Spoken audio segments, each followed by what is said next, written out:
자, 2016년 2월 14일, 2월 들어서 두 번째 일요일이고요. 사순절 시작한 후에 첫 번째 맞는 일요일입니다. 사순절 지난 수요일 날 제2수요일로 시작을 했죠. 사순절에 대한 거는 뭐 제가 여러분들께서 말씀드렸습니다. 하실 줄로 믿고 우리 모임이 사순절 이야기라고 하는 걸 매년 해요. 꽤 오래됐습니다.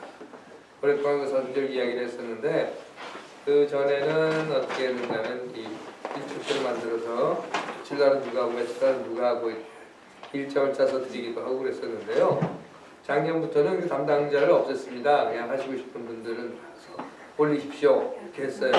그게 왜 그랬나 하면 꼭 뭐 누구에게 뭘 시키고 누구에게 뭘 시키고 어느 날 누가 하고 이렇게 정해 주는 것이 우리 이 모임의 기조에서 어긋난다 하는 생각이 들었습니다. 여기 모이는 사람들은 누구나 다 알아서 자발적으로 하시는 분들이고요. 그래서 지난 수요일부터 사순절 얘기가 시작이 됐고요. 어떤 건 그냥 한 줄 들어간 것도 있고 어떤 거는 좀 길게 들어간 것도 있고 그렇습니다.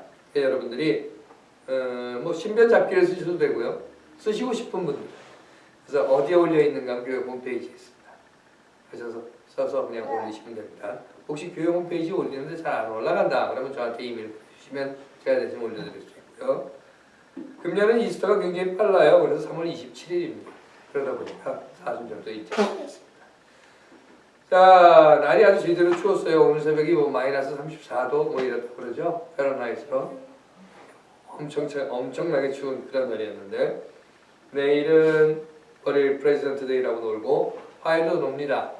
티처 스페셜 데이가 뭐 이래가지고 그래서 퍼블릭 스쿨은 내일 모레 쉬고요. 내일 눈 예보가 있다고 합니다. 눈이 온다고. 그리고 화요일은 그런데 한 50도 이상 올라간다고 그래요. 그리고 비가 오고 화요일날 50도 비가 오는 날 그러면 그냥 주르륵 다 녹을 것 같습니다. 여하튼 날씨는 요상해요. 추웠다 더웠다 올랐다 내렸다. 덕분에 제 목은 이렇게 되었습니다. 그런데 보면요 날씨만 그런 것은 아닌 것 같아요. 왜냐하면 삶도 그런 거 아닌가 싶어요. 어떨 때는 좋았다.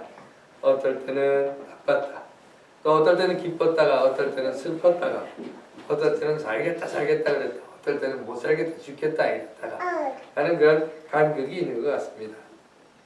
그래서 생각을 해봤어요. 그래 그 간격 사이에서 감기가 걸리는 것이라고 하면 갑자기 날이 더워졌다가 추워졌다가 또 뭐 바람이 불었다가 따뜻했다가 하는 그 간격 사이에서 감기가 걸리고 몸이 이상해지는 것이라고 하면 아마도 어쩌면 우리가 그 간격의 중간에 서 있지 못해서 그런 것이 아닌가 하는 생각을 해봤습니다.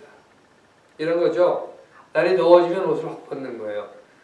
그러다가 추우면 또 갑자기 또 입고 또 벗고 땀나면 바람 맞으면 찬바람에 오싹해지기도 하고 한 중간쯤에 서서 말이죠. 좀 덥더라도 좀 참고 좀 추운 것도 좀 기다리고 하는 그런 지혜가 있었더라고요. 그래서 몸이 적응할 수 있는 여유를 좀 시간을 주었으면 좋았을 텐데 그저 이쪽에 붙어서 호들갑 그쪽에서 팔랑팔랑 거리는 것이 아니 그러다 보니까 여유를 주지 않는 그 결과가 감기를 가져오는 것은 아닌가. 몸의 여유뿐만 아니라 삶의 여유에서도 마찬가지 아닌가 싶어요.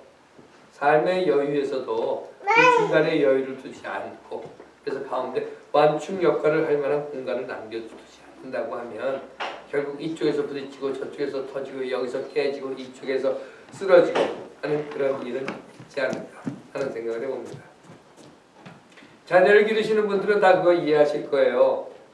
아이들 기르면서 항상 하는 생각이 엄마 마음대로 아빠 마음대로 부모가 되기를 바라는 생각에 이렇게 해야 돼 저쪽으로 가야 돼 뭐 이걸 배워야 돼 나를 따라와야 돼 라고 이야기를 하지만 자꾸 와라 하고 끌고 안 끌려오면 왜 안 끌려오냐고 다 하고 치고 하는 그런 모습보다는 와라 하고 방향을 제시해주고 그리고 저만큼 가서 올 때를 기다려주는 그런 지혜가 필요하지 않은가 싶습니다. 우리 인생도 마찬가지고요. 내 삶에서 원하는 것, 내가 바라는 것, 내가 옳다고 믿는 것이 있어요. 내가 생각하고 있는 것이 있습니다. 내가 그걸 하고자 하는 것이 있습니다. 그래서 하고자 하죠. 그리고 그쪽으로 가죠. 그러다 안 되면 어떡합니까? 소리치고 안 되려고 하지만 내가 할 만큼 다 했습니다.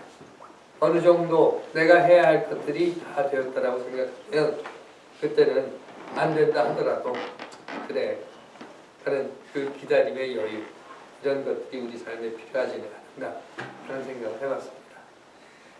여러분들은 어떠십니까? 이런 여유를 가지고 사십니까? 이렇게 여쭤보니까 꼭 이런 질문이 저한테 하는 것 같아서 좀 송구스럽기는 하지만 함께 기도하겠습니다. 하나님 압니다. 그리고 믿습니다. 무엇이 옳은지 무엇이 그런 것인지 무엇을 해야 하고 어디로 가야 하는지도 알고 그것을 하려고 그리고 가려고 합니다. 그런데 잘 안 되는 때가 있습니다. 계획하고 준비하고 실행하는 것은 사람이지만 그것을 이루어지게 하시는 분은 하나님이라는 것을 믿지 못하기에 안 될 때 너무 안달복달하고 조급해하며 우리의 몸도 망치고 우리의 몸도 아프게 하고 우리의 가슴도 상하게 합니다. 잠시 쉬어가는 여유가 우리가 얻을 수 있도록 해서 앞에 서서 오라고 기다리는 어머니처럼 또 우리가 다 해놓고 하나님께서 이루실 때를 기다리는 우리들이 될 수 있도록 허락하여 주시옵소서. 아멘. 제가 이래가지고요 오늘은 좀 길게 안 하려고 하는데요 길게 안 하려고 하다가 또 더 길게 될 것 같아서 이렇게 딱 몇 장만 가지고 오고 그러니까 우리 의장님께 그랬어요. 원고를 드릴 테니 읽으시겠습니까? 그랬더니 의장님이 그러시더라고요. 그러지 말고 그냥 인사만 하고 밥 먹고 끝나죠. 이렇게. 여호수아라고 하는 사람이 있었습니다. 모세의 후계자죠. 잘 아시는 분이에요. 모세는 이스라엘 백성들, 그러니까 이집트에서 포로 생활하고 있는 이스라엘 백성들을 이끌고 광야로 나왔다. 해방시킨 해방의 주역이 모세였습니다. 하지만 이 모세는요, 해방시킨 이스라엘 백성들을 40년 동안 광야에서 데리고는 다녔지만 하나님이 약속했다고 하는 그 젖과 꿀이 흐르는 가나안 땅으로 이 백성들과 같이 들어가지 못해요. 그렇기 때문에 하나님은 모세에게 이야기합니다. 네 후계자를 정해라. 그리고 후계자가 이 백성들을 이끌고 가나안 땅으로 들어갈 것이다 라고 합니다. 그래서 정해진 후계자가 누구였는가? 바로 여호수아였어요. 모세는 떠나갔고 여호수아는 요단강을 건너갑니다. 지난번에 말씀드린 것처럼 요단강의 한가운데에 그 질퍽질퍽한 곳에 법궤를 맨 사람들이 서게 하고 그 지저분한 삶의 너저분한 것들을 다 이어지고 냄새 풀풀 풍기는 그 백성들이 그 앞으로 다 지나서 이제 가나안 땅에 도착을 합니다. 첫 번째 도착한 곳이 바로 여리고라고 하는 곳이에요. 그리고 그 여리고 평야에서 첫 번째 유월절 행사를 지냅니다. 유월절이라고 하는 것은 여러분들 잘 아시는 대로 이스라엘 백성들이 이집트로부터 탈출할 수 있었던 계기가 되었던 거예요. 유월이라고 하는 거죠. 유월달이라 이런 이야기가 아니라 이렇게 넘어간다고 하는 겁니다. 그래서 하나님의 사자가 이스라엘 사람들의 집안은 넘어갔고 이스라엘 백성들의 해방을 막았던 이집트 사람들의 집안은 쳐들어가서 그들에게 있었던 첫 번째 아들, 심지어는 가축의 첫 번째 난 것까지 다 죽여버렸다라고 하는 것이 그 유월절 행사였습니다. 결국 요단강을 건너서 그러니까 광야에서 40년 이집트로부터 해방한 후 광야의 40년 그 모래바람 속에서 우리는 저리로 간다. 저 바로 우리의 약속의 땅으로 간다. 하나님이 우리에게 주신 그곳으로 간다라고 하는 40년의 광야 생활 끝에 요단강을 건너고 첫 번째로 가나안 땅이라고 하는 약속, 젖과 꿀이 흐르는 그 땅에 도착해서 맞은 바로 그 유월절 행사였습니다. 그렇다고 하면 그들에게 있어서는 이 감격은 말할 수 없는 것이었을 거예요. 우리의 조상들이, 우리 아버지가, 우리의 할아버지가 아니야. 그보다 더 먼 조상들이 그렇게 그리고 그렸던 바로 이 땅에 오늘 우리가 도착을 했다. 그리고 이곳에서 우리를 해방시켜 주신 바로 그 하나님의 역사가 일어났던 그 유월절 해방의 역사를 우리가 여기서 지금 기념을 한다. 라고 하는 그런 감격이었을 겁니다. 광야에서 태어나서 광야의 모래바람을 맞고 자라온 지난 40년 그 마지막의 종착점에 내가 도착을 했다. 여기에서 이제 그 꿈에 그리던 곳에서 그리고 그 놀라운 감격의 역사의 다음 절은 여호수아서 5장 11절에 이렇게 이야기를 합니다. 6월절 이튿날에, 그러니까 6월절 행사 끝나고 난 그 다음 날에 그 땅의 소산을 먹었다. 6월절 이튿날에 그 땅 소산을 먹되 그날에 무교병과 볶은 곡식을 먹었다. 이렇게 기록하고 있습니다. 여기에는 좀 이상한 생각이 들어요. 그 땅의 소산을 먹은 그날이 매우 감격스러운 날이면 틀림이 없을 것입니다. 지난 40년 동안 손꼽아 기다려왔던 그날, 전쟁이 끝났던 그날이었고 이제 모든 고생이 다 끝났더라고 하는 그날이었고 그동안 이렇게 허리띠를 졸라매고 내 집 마련, 내 집 마련, 내 집 마련이라고 했던, 그래서 어디 놀러도 못 가고 맛있는 것도 못 사 먹었던 바로 그 허리 졸라맸던 날의 끝이 야 드디어 내 집이다 라고 내 집 키를 딱 받는 감격의 순간이었을 텐데 성서는 그냥 담담하게 그 다음날 그곳에서 난 곡식을 먹었어 이렇게만 기록을 하고 있습니다. 그런데 보시면 그 다음 절에 이런 얘기가 나와요. 그 땅 소산을 먹은 다음 날에 만나가 그쳤다. 이스라엘 사람들이 다시는 만나를 얻지 못하였고 그때부터 그들은 가나안 땅에 소출을 먹고 살았다 라고 하는 것이었습니다. 만나에 대한 이야기는 여러분들 많이 들어보셨을 거예요. 이집트로부터 탈출한 백성들이 광야 40년을 다니면서 배가 고픕니다. 광야 40년 동안 이들은 늘 뭔가 불만이 있었어요. 불만 불평으로 가득했던 사람들입니다. 배가 고파요. 목이 말라요. 고기가 먹고 싶어요. 제가 마음에 안 들어요. 왜 너 혼자만 앞에 서 있어요? 늘 그렇게 불만과 불평을 했었는데 그 중에 배고파 죽겠다라고 했을 때 하나님이 그들에게 먹을 것이라고 내려준 것이 만나라고 했습니다. 처음 이것을 본 사람들은 이게 무엇인지 몰랐다고 해요. 성서에 나와 있는 기록입니다. 그래서 이게 뭐냐? 이게 뭐지? 라고 이야기하고 서로 물어보았는데 그것을 가지고 출애굽기에서는 가들, 갓, 씨 뭐 이렇게 이야기를 합니다. 우리가 사실 정확히 그것이 뭔지는 몰라요. 하지만 성서에 기록된 것을 그대로 본다고 하면 이건 아침마다 그들이 장막 치고 있었던 그 장막 문 앞에 떨어졌다는 겁니다. 광야 생활을 했기 때문에 모두가 다 이렇게 텐트를 치고 살았을 거 아닙니까? 그러면 아침에 눈을 탁 뜨고 텐트 창문을 탁 열고 나가면 그 앞에 쫙 떨어져 있는 거예요. 이게 긁어 모아서 먹기만 하면 됩니다. 쪄서도 먹고 그걸로 뭐 빈대떡도 부쳐 먹고 거기에다가 우유를 부어서 시리얼로 먹었는지 그건 모르겠습니다. 하여튼 먹는 것이었던 거예요. 아침마다 그게 있는 거예요. 그런데 이런 이야기가 거기에는 같이 조건으로 붙어 있습니다. 뭔가 하면 오늘 먹을 것만큼만 거둬드리면 돼. 내일 먹을 것은 내일 줄 거예요. 근데 사람이 어찌 그래요? 사람만큼 욕심 많은 게 어디 있습니까? 냉장고를 가지고 있는 것, 창고를 가지고 있는 것은 사람밖에 없어요. 여러분들 보셨습니까? 사자가 영양을 죽여서 다 뜯어먹고 난 다음에 다 메고 어디 냉장고에 넣어놓는 거 보셨어요? 오늘 먹을 것만 먹습니다. 그런데 사람은 그렇지 않죠. 그래서는 싹 거두어들였다가 내일 먹을 것 그리고 따로 이렇게 숨겨둡니다. 그런데 성서는 그렇게 숨겨두면 무슨 일이 일어나는가 하면 내일 먹으려고 뚜껑을 딱 열어보면 거기 다 벌레가 쓸어서 못 먹게 됐다라고 하는 거예요. 다만 이틀 먹을 것을 거두어들일 수 있는 날이 있는데 그건 뭔가 하면 안식일 전날입니다. 안식일 전날은 왜냐하면 안식일은 안 내려주니까 안식일 전날은 이틀치 먹을 것을 거두어들일 수 있었어요. 이렇게 좀 복잡하지만 아주 단순한 것이 만나였습니다. 다시 말씀드리면 이런 거예요. 오늘만 먹으면 돼요. 내일 아침에 장막문을 열면 거기 또 있는 거예요.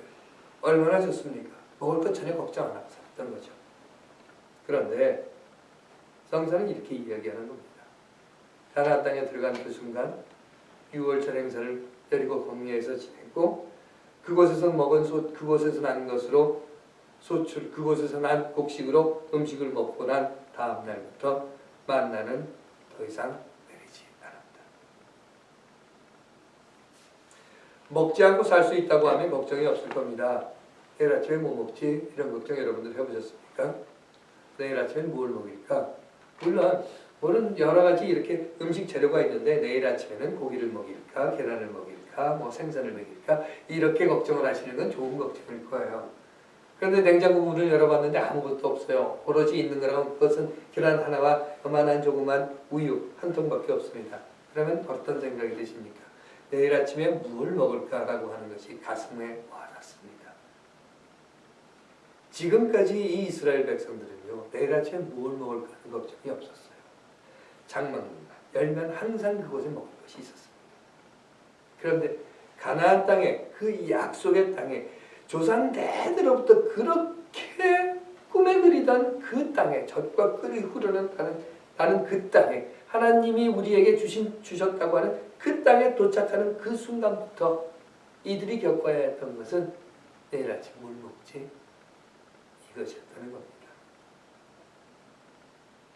이스라엘 백성들은 눈을 뜨고 아마 그 다음날 그랬을 거예요. 야, 나가서 걷어가. 없네. 라고 하는 변화 속에서 충격을 받았을지도 모릅니다. 하지만 드디어 때가 온 것입니다. 이제는 더 이상 내가 내려주는 것을 먹는 것이 아니라 너희들이 스스로 이마에 땀을 흘리고 너희 손톱이 빠져나가며 가시와 엉겅퀴에 너희 살이 긁혀 나가는 너희의 수고로 거두어 드리는 것으로 먹고 살아야 하는데, 지긋지긋한 광야의 생활이 끝났다고 생각하는 그 순간에 지금부터 이제는 더 이상 먹고 살 것에 걱정하지 않았던 시기도 함께 끝났고, 이제 드디어 약속의 땅에 도착했다라고 하는 그 순간에 이제부터 더 이상 먹고 살 것을 걱정해야 하는 시기에 도달하게 된 것입니다. 하나님께서 사랑하시는 여러분, 저는 이런 생각을 했어요. 이제 우리는 내일 아침 먹을 것이 없다. 이제 우리는 내일 아침 먹을 것이 없다. 우리가 거두어드리자. 전에 어떤 TV 프로에 또는 대단해 보니까 이런 이야기들이 있었어요. 김대중 정부 들어와서 노무현 정부를 이어가면서 민주정부 10년, 그때는 아직 10년이 아니었죠. 민주정부가 두 텀을 건너가면서 많은 진보인자들이 이런 이야기를 했습니다. 이젠 더 이상 걱정 없다. 이제 이승만으로부터 시작해서 박정희, 전두환, 그리고 노태우로 이어왔던 그 독재, 군사 쿠데타, 군사 반란의 정권이 이제 끝났다. 이제는 정말 우리가 바라고 기다리고 그렇게 수없이 많은 시간 동안 고생하고 감옥에 가고 잡혀갔던 그 고통의 끝에서 이제는 민주정부가 들어섰다. 이제는 끝났다.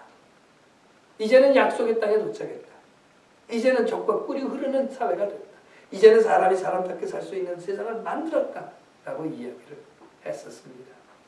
그리고 그런 대담들을 굉장히 많은 곳에서 말했습니다. 하지만 한 가지 우려하지 못한 것이 있었어요. 그건 뭔가 하면 이 적과 꿀이 흐르는 땅에서 우리는 더 이상 만나를 바라는 것이 아니라 우리의 손으로 이 적과 꿀이 흐르는 땅에서 곡식을 거둬야 한다고 하는 것을 우리는 잊어버렸던 것입니다. 그 결과 우리는 이명박 정권 그리고 박근혜 정권을 통해서 그간 만들어 놓아왔던 그 아름다운 개성공단이 폐쇄했고, 그간 만들어 왔던 우정과 신뢰와 남북 간의 화해가 어디로 어느 벼랑으로 떨어질지 모르는 상황이 되었고, 그간 만들어 왔던 서민들의 삶이라고 하는 것이 한순간에 폭삭 지금 벼랑으로 떨어지게 되었던 겁니다. 이스라엘 백성들은 그렇게 생각했어요. 자, 이제는 만나 그런 것은 뭐 소용없어. 이제는 이 적과 꿀이 흐르는 땅에서 우리는 행복하게 잘 살 거야.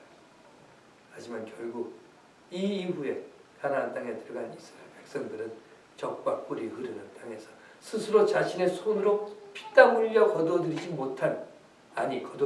않은 그 땅의 사람들과의 어울려서 혼합 종교 속에서 나라는 두동강에 나고 말고 결국 그 이후에 나라는 멸망하게 되고 말았던 것을 우리는 이 이스라엘의 역사 속에서 봅니다. 하나님께서 사랑하시는 여러분들은 무엇을 생각하십니까? 여러분들은 어느 곳에 서 계십니까? 오직 한 가지 제가 마지막으로 여러분께 드리고 싶은 말은 이겁니다. 도착했다. 이곳이 바로 내가 원하는 땅이고 이것이 내가 바로 원하는 시기고 내가 원하는 것을 얻었다라고 생각하는 그 순간이 바로 여러분들이 시작하셔야 할 때라는 것입니다. 여러분들의 손으로, 여러분들의 삶으로. 얻는 것은 오히려 쉬울지 모르겠습니다. 하지만 이것을 갖고 유지해 나가는 것은 더 어려운 여러분들의 수고가 필요한 것입니다. 하나님께서 사랑하시는 여러분, 이제 더 이상 만나는 없습니다. 여러분들이 하십니다. 이제 더 이상 예전에 있었던 사람들의 수고와 피눈물과 땀방울은 없습니다. 이제 여러분들의 삶을 만드시고 여러분들의 사회를 만드시고 여러분들의 자녀들의 미래를 만들어 가셔야 합니다. 함께 합시다. 우리의 수고가 없는 한 우리는 결코 이것을 지켜나가지 못할 것이고 마침내 우리는 이것을 잃어버리게 되고 말 것입니다. 하나님께서 사랑하시는 여러분, 이제 여러분들이 그 땅의 소출을 거두어 드리셔야 할 때입니다. 함께 기도하겠습니다. 하나님, 이제는 우리가 잠자리에 들면서 내일 아침에 아이들 학교 가기 전에 뭘 먹여서 보내지, 이거 다 먹고 나면 이제 내일은 뭘 먹고 살지 하는 걱정을 해야 되는 시대를 살고 있습니다. 하지만 정작 우리가 걱정해야 할 것이 무엇인지를 우리로 깨닫게 하시고 오늘 우리의 손으로 무엇을 거두어 드려야 할지를 우리로 하여금 깨닫게 하옵소서. 그리하여서 더 이상 예전에 있었던 기쁨, 예전에 있었던 영광에 기대어 사는 우리가 아니라 오늘 우리가 거두어 드리는 것으로 우리 아이들에게 기쁨과 또 우리 아이들에게 사람이 사람답게 살 수 있는 세상을 만들어주는, 아니 전해주는 손길이 되게 하옵소서. 늘 우리의 기도를 들어주시고 있사옵고 간절히 기도드리옵나이다. 아멘.